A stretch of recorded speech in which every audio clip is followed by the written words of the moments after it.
Good afternoon, everyone. I'm proud to be here today to speak about the State Department's ongoing mission to advance international religious freedom. This mission is not just a Trump administration priority, it's a deeply personal one. For many years, I was a Sunday school teacher and a deacon at my church, and that might sound unusual to a lot of folks inside the Beltway, but I'm one of millions of Americans and billions of people across the world who live in a knowledge of a higher power. I often humbly reflect on how God's providence has guided me to this office to defend this cause. I think about how, as an American, I've been blessed to enjoy the unfettered exercise of religious freedom, our first liberty here in the United States.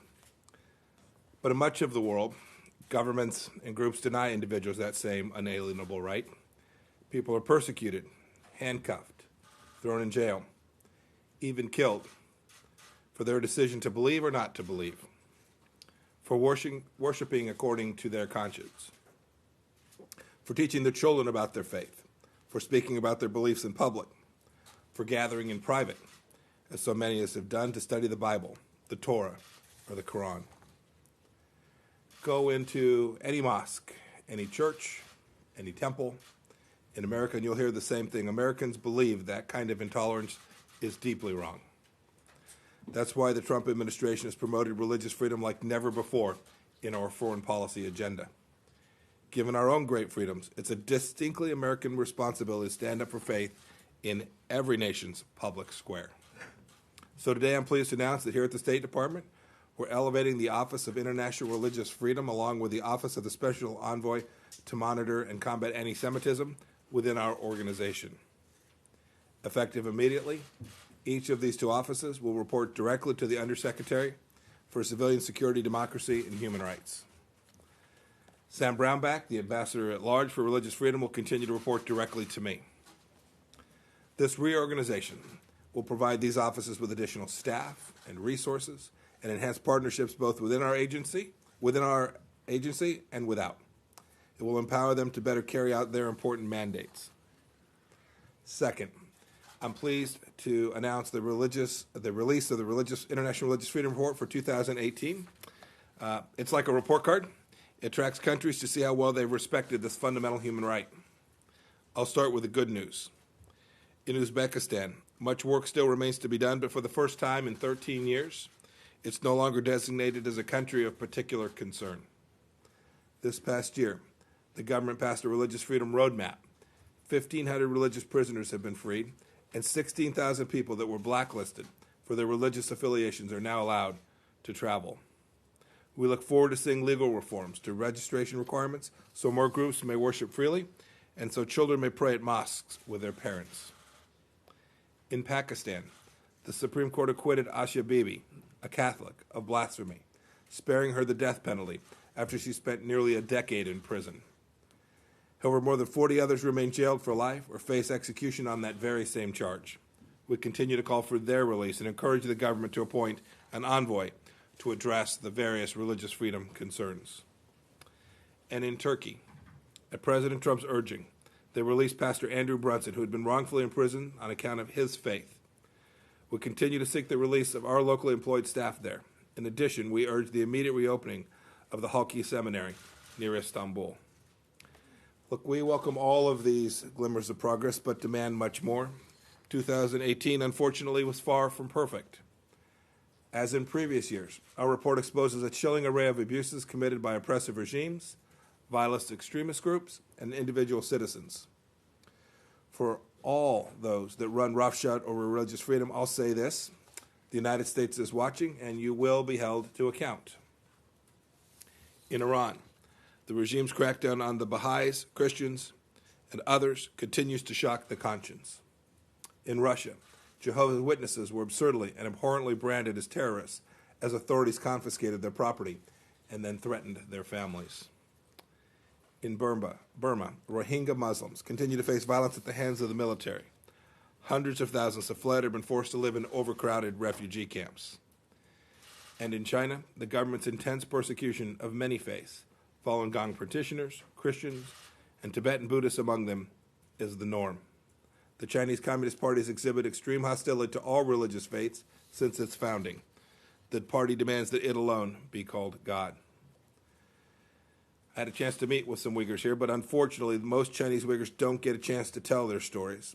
That's why, in an effort to document the staggering scope of religious freedom abuses in Xinjiang, we've added a special section to this year's China report. History will not be silent about these abuses, but only if voices of liberty like ours record it. Finally, I'll just mention one more reason this report matters so much. It will inspire conversations leading up to our second annual Ministerial to Advance Religious Freedom that I'll be hosting here in mid-July. This year, we'll welcome up to 1,000 individuals who will renew their zeal for the mission of religious freedom, and I'm proud to be one of them. I'm crossing the days off my calendar waiting for this. Last year was the first time in history that there had been such a foreign ministerial level conference on religious freedom. We brought together representatives and activists and religious leaders from virtually every corner of the world. It was truly a stunning show of unity, people of all faiths standing up for the most basic of all human rights. It was so successful that I immediately committed to hosting it the next year on the very day. Look, the good work that was done didn't stop at the end of that conference. Both the United Arab Emirates and Taiwan demonstrated impressive leadership by hosting follow-on conferences. And the International Religious Freedom Fund, which we launched to support victims of persecution and give groups the tools to respond, has already received millions of dollars. I'm looking forward to this year's ministerial being inspiring, and I know that it will be. And I'll now turn it over to my friend and our ambassador at large for International Religious Freedom, Sam Brownback, to take your questions. Can you say why Thank you you all. supported airstrikes on Iran last night? So you want to take the question about Iran?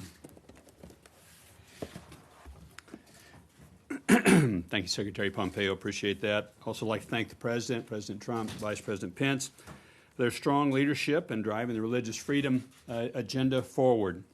I consider it a great honor to serve in this role and at a critical time for our nation and world's history.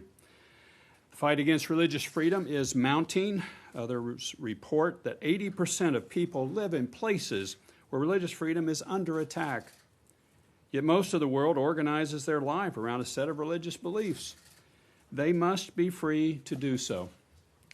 The Trump administration has done exactly what it promised to do about making religious freedom a top foreign policy priority, and it is. We've jumped off the sidelines to fight for people of all faiths. This is because we believe there is no more important a time for the United States to promote religious freedom than now. We will not stop until we see the Iron Curtain of religious persecution come down, until governments no longer detain and torture people for simply being of a particular faith or associated with it, until people are no longer charged and prosecuted on specious charges of blasphemy, until the world no longer believes it can get away with persecuting anyone of any faith without consequences. We will not stop. I lead an incredible office of people who relentlessly work to advance religious freedom around the globe. Today's rollout of the 2018 Report on International Religious Freedom was made possible by them. And I'd like to specifically highlight Bob Bohm, who heads up our report team, as well as all of our editors and numerous State Department officers and personnel in embassies and consulates around the world who diligently prepared these comprehensive reports. Every day of the past year and a half that I've been on this job, I've been grateful for this team and their commitment to this work. We've been working with foreign governments to help them organize their own conferences, to encourage a regional and context-specific look at religious freedom. We've increased our engagement with the NGO community, expanding a religious freedom roundtable on Capitol Hill, which I co-host every Tuesday that I'm in town. We've supported religious freedom roundtables starting up in other countries around the world. A grassroots movement for religious freedom is beginning to take hold around the world. We're seeing the fruit of our labor. President Trump led a government-wide effort to secure the release of Pastor Andrew Brunson. Pakistan released Asia Bibi after their Supreme Court upheld her acquittal of blasphemy charges. And as Secretary Pompeo said, Uzbekistan, for the first time since 2006, is no longer a country of particular concern. But the religious freedom central to our experience at home is still encroached upon in many areas of the world, as our 2018 report shows. For example, Iran, has one of the worst records on religious freedom in the world and continues to show a blatant disregard for protecting individuals' religious freedom. Countless members of Iranian religious minorities, including Baha'is, Christians, Jews, Zoroastrians, and Sunni and Sufi Muslims, face discrimination, harassment, and unjust imprisonment because of their beliefs. Their religious books are banned, they are denied access to education, their cemeteries are desecrated. Blasphemy and proselytization of Muslims is punishable by death. Last year, the Iranian regime violently cracked down on the peaceful protest of a Gaddafi Sufi dervishes in what Human Rights Watch called one of the largest crackdowns against a religious minority in Iran in a decade. To Iran, we say we are watching and we will stand up for all those whose right to religious freedom is infringed upon. China has declared war on faith. We've seen increasing Chinese government abuse of believers of nearly all faiths and from all parts of the mainland. In Xinjiang, China has detained more than 1 million ethnic Muslims in camps that are designed to strip away the culture, identity, and faith of these religious communities. We share reports again that others make that Chinese authorities have subjected prisoners of conscience, including Falun Gong, Uyghurs, Tibetan Buddhists, and underground Christians, to forcible organ harvesting. This should shock everyone's conscience. China also continues to interfere in Tibetan Buddhist practices and Tibetan culture, including by interfering in the selection, education, and veneration of Tibetan Buddhist lamas. They've increased their repression of Christians, shutting down churches and arresting adherents for their peaceful religious practices. And to this we say to China, do not be mistaken, you will not win your war on faith. This will have consequences on your standing at home and around the world. In Eritrea, authorities continue to confine Eritrean Orthodox Church Patriarch Antonios, who has been under house arrest since 2006. He, along with hundreds of other prisoners of conscience, should be freed. In Turkey, the government President Erdogan continues to keep the Halki Seminary closed. We're calling them to let it be reopened. And in Nicaragua, religious leaders report constant surveillance, intimidation, and threats. The National Police assault priests in full daylight, revealing the government's contempt for any religious leaders they view as a threat to their authority. The United States cannot secure religious freedom alone. We need everyone's help. Everyone has a stake in the fight. That's why this year's second ministerial to advance religious freedom is more important than ever. We expect this year's event to be bigger, broader, and better than last year's groundbreaking event. The continuing and complex challenges to religious freedom demand an even greater stage with more stakeholders working together to identify solutions. The ministerial will also provide a platform to amplify the voices of survivors of religious persecution, these from around the world, whose stories will demonstrate the unrelenting power of faith. Our work is still cut out for us. We must move religious freedom forward around the world. We look forward to working with other governments and our partners in civil society and the religious community to do just that. Thank you very much for joining us today, and I'm glad we could present this report to you. Okay, Nashville. Hello, sir. Thank you for all that you do for our country and for all these other countries. What is the status report in South Africa with the Christians, the white genocide that's going on there? Are you actively involved in that area? The report covers every country outside of the United States. So the South African piece is reported upon. And what we do in the report is we report of what's taking place. Oh, okay. So that's there, and you can go to the report online and look it up and see what's there. Okay. Yes, ma'am. Yes, my name is Nazira. Tim Karimi, I'm from Afghanistan, Afghan journalist. My question is regarding Pakistan. Pakistan has attacked its religious minority for many, many years. What pressure can the United States use to ensure that Pakistan stop their religious attacks? Yeah. We put Pakistan on the special watch list this past year for the first time. The report we're putting out today, then we will make other determinations off of this report, but we put them on the special watch list. I visited them, went to Pakistan earlier this year. We were in frequent contact with them. I've met with embassy officials to cite the issues that are going on in Pakistan. Unfortunately, there's been a lot of harm to various religious communities that have taken place in Pakistan. It's a country I've worked with often in the past, and it's my hope we're going to start to see some progress. Knox Thames of my staff is here, has been there recently as well. We hope to get into some really, I would hope, some key negotiations with Pakistan to try to move them forward on protecting their religious minorities because of all the things noted in our report and in other places. So we've got a keen eye focused on them and hope to work with them and to get them off the special watch list, but they're going to have to take actions themselves. Thank you.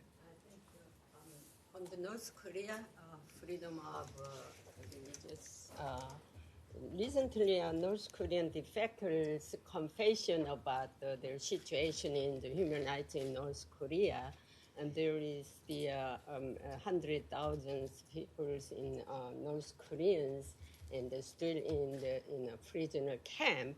What is the U.S. Final destination of human rights and religious freedom? Well, North Korea is horrible on human rights and religious freedom. They've been a country of particular concern for years. They have a number of individuals that, as you noted, are in a gulag system. We had a lady last year testify at the ministerial, and we probably will have somebody again this year that had escaped out of North Korea. But this was her second escape. The first time she was caught and returned and went into one of the camps, and her crime was having a Bible. It's really a deplorable situation that's taking place. We're going to continue to exert strong pressure with these factors that I've noted to you are noted in our report. Unless they change radically, they'll continue to be a country of particular concern for us. These carry sanctions with them as well, and we'll use those in North Korea and other places that are particularly egregious cases of religious freedom violations. Connor? Thank you, Mr. Ambassador. It's nearly 2 years now since the Rohingya genocide began in Myanmar, and the administration's policy so far has been to try to work with the civilian half of the government. But still, that hasn't worked, and conditions remain unsafe for refugees to return. Access to Northern Rakhine State has never been granted to the UN or other organizations. At what point do you say that the policy has failed? Well, I myself have been to the refugee camps in Bangladesh. I meet with Rohingya activists frequently. We continue to advocate for aid for the people in those camps. Obviously, the prior secretary had designated it ethnic cleansing taking place, as Secretary Tillerson had established that previously. I think more needs to be done and more pressure needs to be put to allow the Rohingya to have be able to return safely. Our policy is that they be allowed to return safely and be able to live securely in Myanmar. And that is the U.S. policy position. I think we have to continue to be aggressive in pushing that forward. There's a number of bills working their way through Congress, and Congress has been vocal on this issue as well. I think it's something we have to continue to press on, and it's an issue in our space in that most of the Rohingya are Muslims, and it's really no doubt in my mind that if they were of the dominant faith in the country, they wouldn't be run out of the country. But that this has been going on for decades in one iteration or another, but this one has been the strongest and largest by the military in Myanmar of what they're doing in this case. When you say more pressure, does that include sanctions? We've done some of that, as you know already. There have been a couple of generals and military units that have been put under global Magnitsky sanctions, and I think you're going to. We'll see if no positive action is taking place. As you note, we haven't seen positive action. We do support what the UN is doing in Burma and dealing with the Rohingya. But I think the world community has to continue to take note of this and see what it's going to take to actually get something positive to take place. Okay, good. Yes, hi. Thank you so much. Secretary Pompeo mentioned that this year's report has a special session on Xinjiang Uyghurs. Do you support do you have a position on restricting foreign video surveillance companies' ability to buy American technology so that the security cameras will not be used against religious minorities such as the Uyghurs in Xinjiang? And separately, in March, you mentioned Taiwan has announced its ambassador-at-large for international religions, your counterpart. Do you support Taiwan's ambassador to come to participate in this year's ministerial? Thank you. We invited Taiwan to participate last year in the ministerial, and we would love to have them again this year. I attended the Religious Freedom Summit that they had in Taiwan earlier this year, and they did an excellent job of hosting civil society groups from around, primarily from around Asia, on religious freedom. So I would welcome their participation in the ministerial. We will have two sections of the ministerial. There's a civil society and religious freedom section. There'll be the first 2 days, and then the foreign ministers will be invited in on the last day, the Thursday, July 18th, will take place. So, but we'd love to have their participation. The U.S. has, China is a country of particular concern on religious freedom, and we have sanctions that are associated with this. Part of it is criminal surveillance equipment that's already in that list of sanctioned products. I know Congress is looking at a broader cross-section of equipment issues, but we already have them as a CPC country, and that's already one of the sanctions under another legal setting, another set of laws, but one that we fully support as part of what they are doing to the religious community in Xinjiang and across the country. As I noted in my report, my statement, it used to be in China on religious persecution, it was a bit more episodic and it was more regional. But now these are national policies that are being taken place, and religious regulations have been taken over by the Communist Party instead of by the government, which may seem like a difference without a distinction, but it turns out it's quite different. And that's what's happening in China today, unfortunately. Okay, last question, Sean. Thanks. I want to ask you about Saudi Arabia. In April, there were mass executions, I believe 37 people, disproportionately from the Shia minority, some reportedly crucified. What's your assessment of how things are going in Saudi Arabia in terms of the trajectory of protecting minority rights, particularly of the Shia minority? And is it something that the United States has or will be raising in its discussions with its ally? Well, it's something that I certainly raise. They are, again, a country of particular concern. You can go on our report, and those things are cited to the executions that took place are cited in our report. And we will continue to raise these issues with Saudi Arabia. I think there was a lot of hope at first with the change of leadership that things would open up substantially. We need to see actions take place in a positive direction, but they continue to be one of the worst actors in the world on religious persecution. Thanks. I have one quick correction for all of you. So Pakistan, last year they were on the special watch list. And this year they're on the countries of particular concern list. Yes. So just one little correction. Yes, I'm sorry. That was my. That's okay. Thanks, everybody. See you soon. Thank you.